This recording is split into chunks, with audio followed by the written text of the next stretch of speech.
Welcome to this deep dive designed to help you crush the FRCS plastic surgery exam. Today we're tackling replantation surgery. Big topic. It is. We'll cover everything from the basic indications and contraindications. All the way to surgical techniques and post-op management. Exactly. And of course, the potential complications you'll need to know for the exam. So let's start with when replantation is actually indicated. All right, well, the absolute indications are thumb amputation, single-digit amputation distal to the FDS insertion. The zoni, right? Zoni, exactly. Multiple-digit amputations, hand amputation through the palm or at the distal wrist, amputation of any part in a child, and proximal arm amputations, but only from sharp, clean injuries. Okay, so those are our absolute indications. What about the absolute contraindications? So those would be single-digit amputation proximal to the FDS insertion. Zone 2. Yes, zone 2. Severely crushed or mangled parts, and multiple level amputations. Now, what about multiple traumas or severe medical problems? Well, those are relative contraindications. Right, because they might not tolerate the surgery or the rehab. Exactly. Okay, so moving on to single-digit replantation. The outcomes really seem to vary depending on where the amputation is. Yes, that's right. Outcomes are generally good when the amputation is distal to zone 2 because they need fewer secondary procedures and they tend to regain better function. But zone 2 amputations are a different story. Yes, even with lots of secondary procedures, replantation within zone 2 usually has pretty poor functional outcomes. That makes sense given the complex anatomy and limited blood supply there. Right. So it's usually contraindicated, but are there any exceptions? Yes, there are a few. For example, musicians. Makes sense. Their careers depend on all 10 digits. Exactly. And children. Because they have a higher potential for regeneration. Yes, and of course, thumb amputations. We always try to replant those. Always. The thumb is so important for hand function. Absolutely. And there might also be cultural reasons to consider replantation. Like in Japan. Right, where a missing digit can have social stigma. Okay, let's talk about fingertip amputations now. They seem like a whole other ballgame. Yes, they can be really tricky, especially because of the limited venous drainage. So you really need to be good at microvascular repair. So how do we classify these injuries? Well, Tamai's classification is helpful. Zone 1 is distal to the lunula, and there the volar venous plexus is useful for repair. Okay, and zone 2? That extends from the DIP joint to the lunula, and the digital arteries and dorsal veins are usually used for repair. What if venous repair isn't possible in zone IR? Well, there are a few options. You could create an AV shunt to improve outflow, or induce bleeding from the nail bed and use heparin. Okay. And leech therapy can also help temporarily.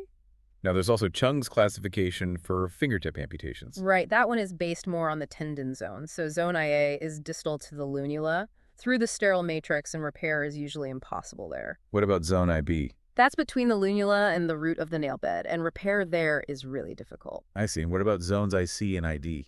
Zone IC is between the FDP insertion and the neck of the middle phalanx.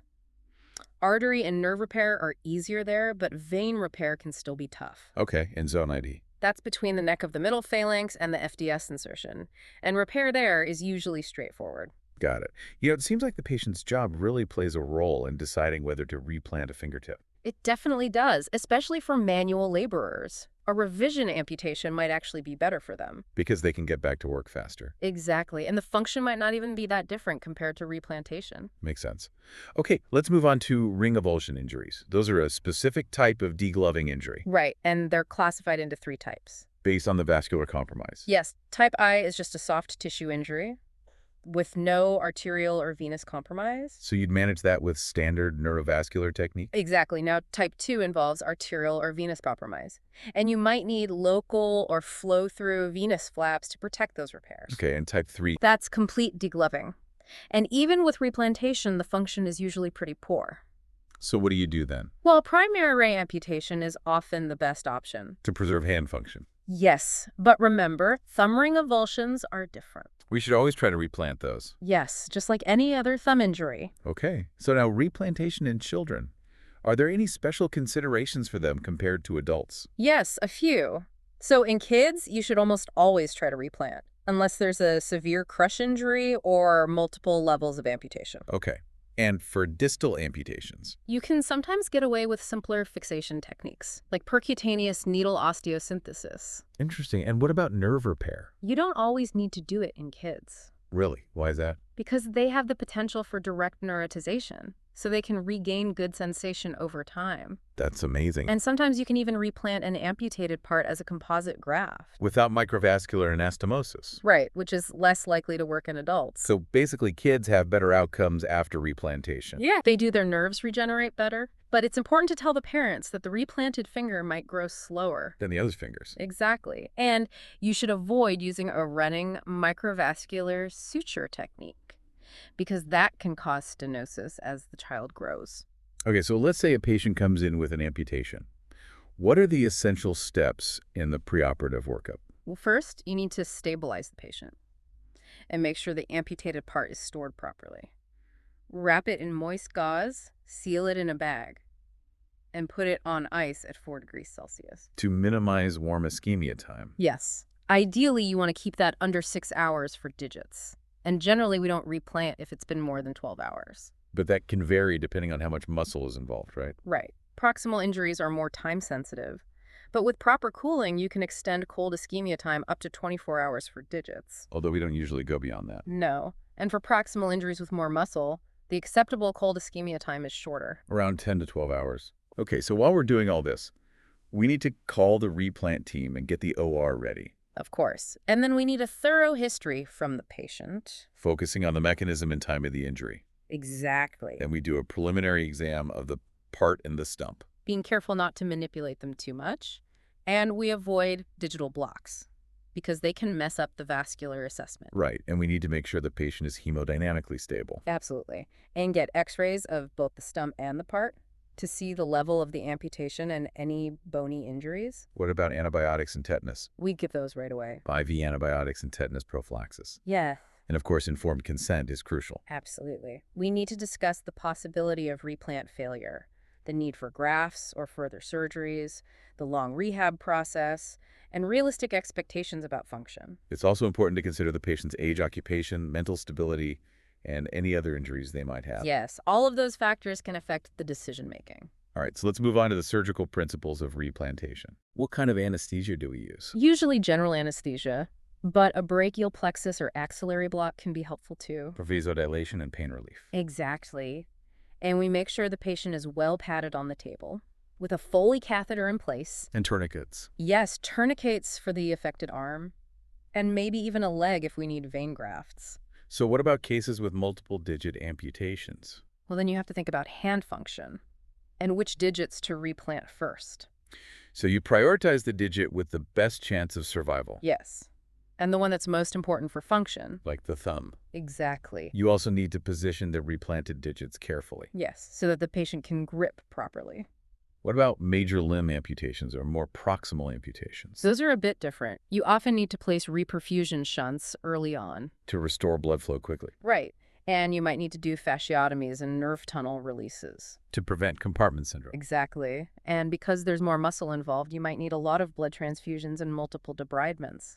And sometimes you might even need to do a free muscle transfer later on. Yes, like if the biceps is injured. To restore elbow flexion. Right? Now for hand replantation. You usually use a temporary shunt to maintain perfusion. And you tag the tendons before fixing the bones. And the goal is to repair as many tendons as possible. To maximize function. Yes, and sometimes you might need to shorten the bones at the wrist, like a proximal row crepectomy. To get tension-free closure. Exactly. So when we're actually doing a digital replantation, what's a typical surgical sequence?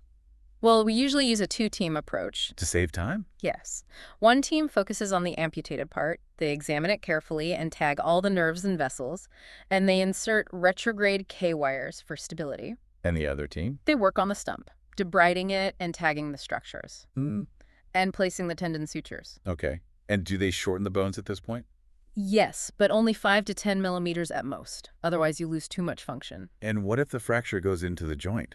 Then you might need to fuse the joint. So make sure it's stable. Yes. So once the bones are fixed, You move on to the tendons, repairing them with a strong suture technique. And for zone 2 flexor tendon injuries. you might remove the FDS tendon. Yes, to reduce bulk and improve gliding. And then the nerves. Right, you repair them under the microscope. With fine sutures. Exactly like 9-0 or 10-0 nylon. And what if there's a gap in the nerve? Then you might need a nerve graft, or a nerve conduit, or even a vein graft. But it's important not to move the joint too much when you're repairing the nerve. Yes, because you don't want to put tension on the repair. Right. So once the nerves are done, You move on to the artery, making sure the ends are healthy and coacted nicely.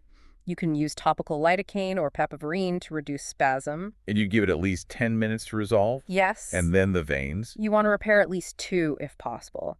And dorsal veins are usually better because they have more consistent anatomy and they're not as close to the nerves. But you really need good venous outflow. Yes, otherwise a replant might fail. Okay, so after the vessels are repaired, You close the skin, trying to avoid tension. You might need grafts or flaps for that. and then you apply a dressing, A non-adherent dressing, covered by a bulky dressing that lets you see the fingertips. and you splint the digit. Of course, And before the patient leaves the OR, you check the vascular flow with a Doppler and make sure the arm is elevated. what about medication? We usually give aspirin rectally before they leave the OR, and we might use heparin during the surgery. So now the patient's in the ICU. What kind of post-operative monitoring do they need? You need to check the replanted digit very frequently, especially in the first 24 to 48 hours. What are you looking for? Capillary refill, skin color, tissue turgor, and temperature. Hourly. Hourly. And you also use a Doppler, Yes, a transcutaneous Doppler every hour. And you might use other monitors too. like a laser Doppler or oxygen monitors. Right. And it's important to keep the patient and the digit warm to prevent vasospasm. So use warming blankets and make sure the room is warm enough. And of course, IV fluids are important. Yes, to maintain good perfusion. And how do you know if the perfusion is good? The digit should be at least 31 degrees Celsius. Okay, so what about medications after surgery? Well, we give broad-spectrum antibiotics to prevent infection, and aspirin for its antiplatelet effects. And chlorpromazine can be helpful too. How does that do? It's a mild tranquilizer, and it also helps with vasodilation. And what about pain control? We can use an axillary catheter for continuous local anesthetic, which can also help with vasodilation. Interesting. Are there any other medications we might use?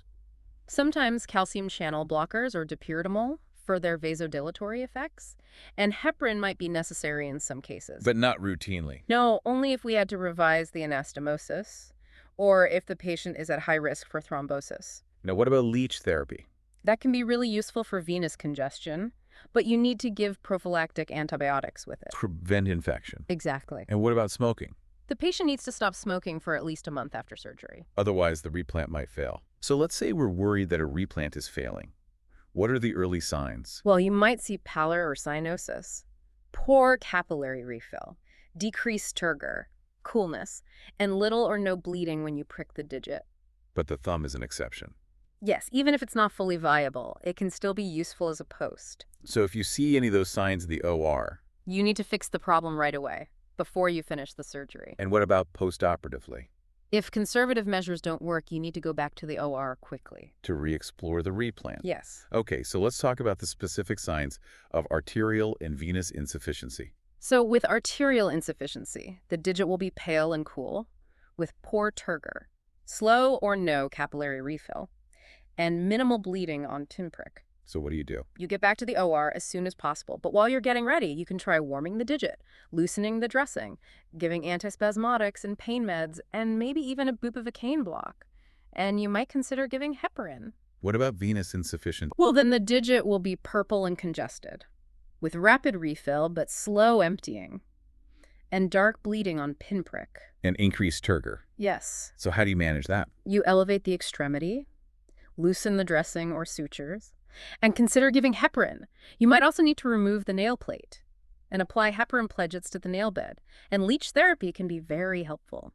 But if those measures don't work, You'll need to re-explore the anastomosis. so what are the expected outcomes after digital replantation, and how do we measure success? Well, the overall success rates are somewhere between 54 and 82%, depending on the injury, the level, and the number of digits involved. Clean cuts generally do better than crush or avulsion injuries. But success isn't just about survival, it's also about function.